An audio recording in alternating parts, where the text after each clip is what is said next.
Assalamualaikum warahmatullahi wabarakatuh. Anak-anakku kelas 4 MI Tarbiyatus Syarifah, bagaimana nak kabar kalian pada hari ini? Pak Ari berharap semoga kalian beserta keluarga senantiasa dalam keadaan sehat walafiat. Anak-anakku kelas 41, kelas 42 dan kelas 43, jumpa lagi dengan Pak Ari di video pembelajaran online. Pada kali ini Pak Ari akan menyampaikan materi tema 4 subtema 2. Namun seperti biasa anak-anak, untuk menjaga keistiqomahan kita, marilah kita awali pembelajaran pada hari ini dengan membaca basmalah, dengan harapan semoga ilmu yang kalian pelajari hari ini dijadikan oleh Allah sebagai ilmu yang bermanfaat. Baca basmalah. Bismillahirrahmanirrahim. Baik anak-anak, silakan kalian perhatikan layar kaca kalian.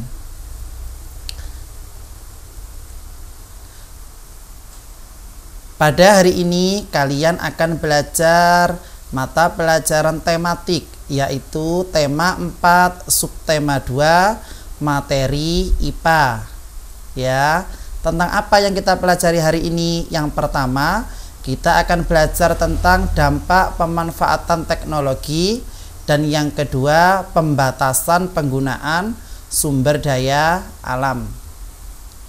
Di materi sebelumnya anak-anak, kalian sudah belajar tentang bahwa sumber daya alam harus diolah terlebih dahulu agar bisa kita ambil manfaatnya, dan pengolahan sumber daya alam tersebut bisa dilakukan dengan memanfaatkan teknologi yang ada. Akan tetapi ternyata dengan memanfaatkan teknologi ternyata ada dampak yang ditimbulkan. Ya, dampak pemanfaatan tersebut dibagi menjadi dua anak-anak. Ada dampak positif dan ada dampak negatif ya. Yang pertama kita akan pelajari tentang dampak pemanfaatan teknologi yang positif, yaitu dampak baiknya.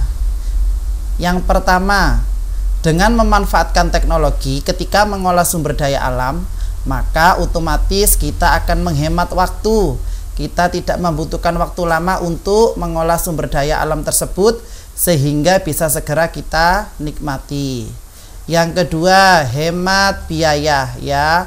Dengan memanfaatkan teknologi, kita akan menghemat biaya. Biaya yang kita butuhkan untuk mengolah sumber daya alam tersebut tidak terlalu banyak. Yang ketiga, hasil produksi lebih baik. Dengan memanfaatkan teknologi, sumber daya alam yang kita olah akan memiliki kualitas yang lebih baik. Di samping dampak positif anak-anak, ternyata pemanfaatan teknologi untuk pengolahan sumber daya alam juga memiliki dampak negatif atau dampak buruk. Apa saja dampak positif dari pemanfaatan teknologi? Yang pertama, rusaknya ekosistem.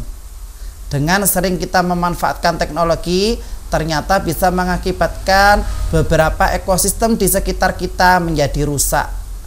Yang kedua, terjadinya pencemaran lingkungan. Yang ketiga adalah punahnya beberapa hewan. Di layar sudah Pak Ari tampilkan beberapa contoh ya dari kerusakan lingkungan yang ada akibat pemanfaatan teknologi. Yang pertama, pada sektor perairan dan kelautan. Terjadi karena limbah yang dibuang ke laut oleh industri pabrik ya.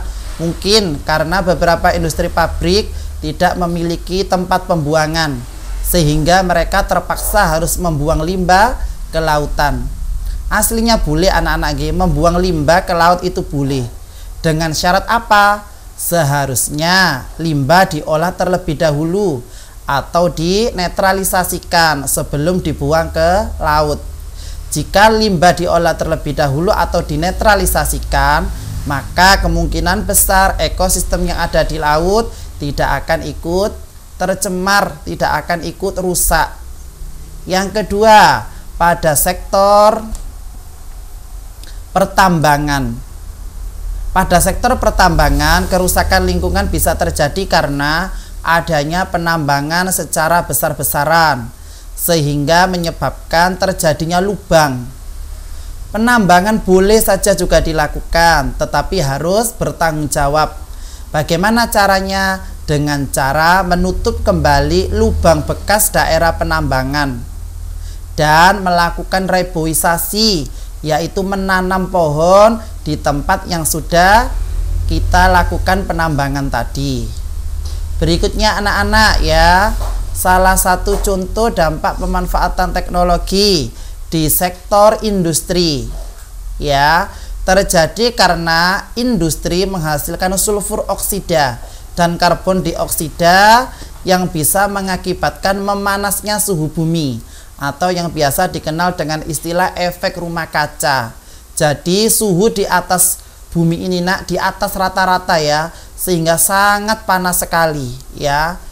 Kalaupun tidak ada industri nak, kita tidak akan bisa menikmati barang-barang yang dihasilkan dari sektor industri. Boleh saja ya mendirikan industri, tetapi jangan lupa ya, daerah di sekitar industri seharusnya kita tanami dengan beberapa pohon, sehingga apabila ada limbah bisa diserap oleh pepohonan tersebut. Baik anak-anak, itu tadi beberapa contoh dampak negatif yang bisa merusak lingkungan. Ada pada sektor perairan dan kelautan, ada pada sektor penambangan, ada pada sektor industri. Untuk sekarang kita akan belajar tentang pembatasan penggunaan SDA. Masih ingat kalian anak-anak apa itu SDA atau sumber daya alam? Sumber daya alam adalah segala sesuatu yang disediakan oleh alam untuk memenuhi kebutuhan manusia. Karena sudah disediakan, maka alangkah bijaknya kita sebagai manusia menggunakan sumber daya alam tersebut dengan cara bijaksana, dengan cara memanfaatkan sumber daya alam tersebut dengan sebaik-baiknya. Kita tidak boleh terlalu boros ataupun berbuat seenaknya tanpa mempedulikan kelestarian sumber daya alam tersebut. Lah, pembatasan penggunaan sumber daya alam ini bertujuan agar sumber daya alam tersebut bisa langgeng adanya, bisa ada terus-menerus karena kita menggunakannya dengan bijaksana. Berikutnya anak-anak, kalian perhatikan layar kalian ya. Contoh sederhana pembatasan penggunaan sumber daya alam bisa kalian lakukan dengan cara menghemat penggunaan kertas ya. Karena dengan menghemat kertas otomatis kalian juga menghemat sumber daya alam yang ada di sekitar kalian. Dengan menghemat kertas berarti kalian menghemat grafit, menghemat tanah, dan menghemat pohon. Karena bahan baku pembuatan kertas adalah kayu. Silakan kalian perhatikan ya, agar kita semuanya menjadi anak yang peduli terhadap lingkungan, peduli terhadap kelestarian sumber daya alam. Cara menghemat kertas. Apa yang pertama? Yaitu menggunakan kertas dua sisi, bolak-balik bagian depan dan bagian belakangnya. Jangan hanya menggunakan bagian depannya saja, setelah itu bagian belakangnya kalian lompati tanpa menulis di belakangnya ya. Cara menghemat kertas yang pertama adalah menggunakan kertas dua sisi. Cara menghemat kertas yang kedua apa anak-anak? Menggunakan kertas yang masih bisa dipakai. Apabila di kertas itu masih ada halaman yang kosong, silakan kalian gunakan ya. Jangan terlalu boros penggunaan kertas ya. Yang ketiga, menggunakan kertas dari bahan dasar daur ulang.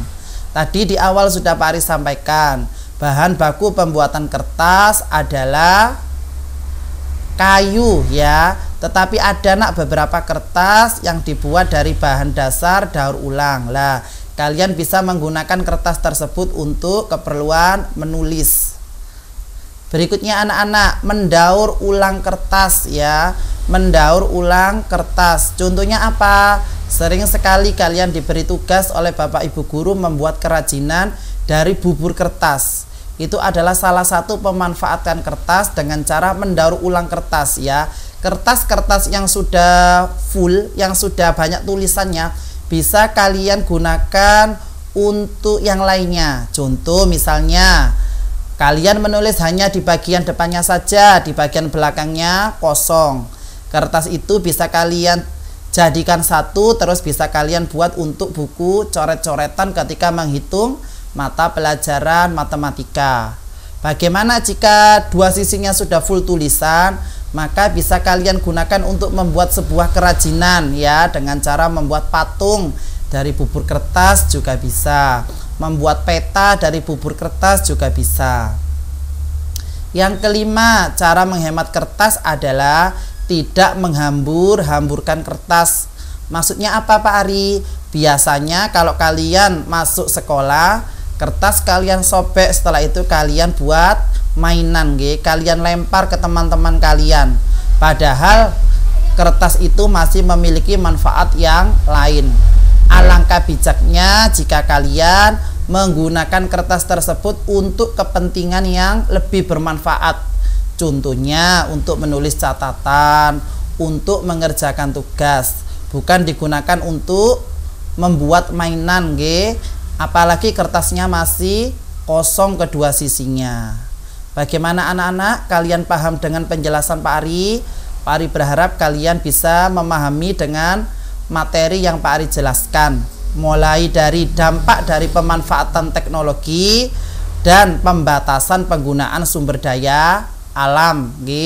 Jadilah anak yang peduli terhadap lingkungan sekitar, jangan boros menggunakan sumber daya alam yang ada di sekitar. Jadilah murid MI Tarbiyatus Syarifah yang bijaksana dalam memanfaatkan teknologi untuk mengolah sumber daya alam. Untuk tugas, silakan kalian mengerjakan LKS tema 4 subtema 2 evaluasi IPA halaman 58 sampai 59, Romawi 1 dan Romawi 2. Sekali lagi Pak Ari ulangi anak-anak, untuk mengukur kemampuan kalian memahami materi yang Pak Ari sampaikan, silakan kalian mengerjakan latihan soal di rumah dengan mengerjakan LKS tema 4 subtema 2 evaluasi IPA halaman 58 sampai 59, Romawi 1 dan Romawi 2. Baik anak-anak, ingat pesan Pak Ari tadi, jadilah anak yang bijaksana dalam menggunakan teknologi untuk mengolah sumber daya alam, dan batasi penggunaan sumber daya alam di sekitar kalian dengan memanfaatkannya sebaik mungkin. Sekian dari Pak Ari anak-anak, jadilah anak yang hebat, jadilah anak yang berprestasi, banggakan kedua orang tua kalian. Pak Ari akhiri, wassalamualaikum warahmatullahi wabarakatuh.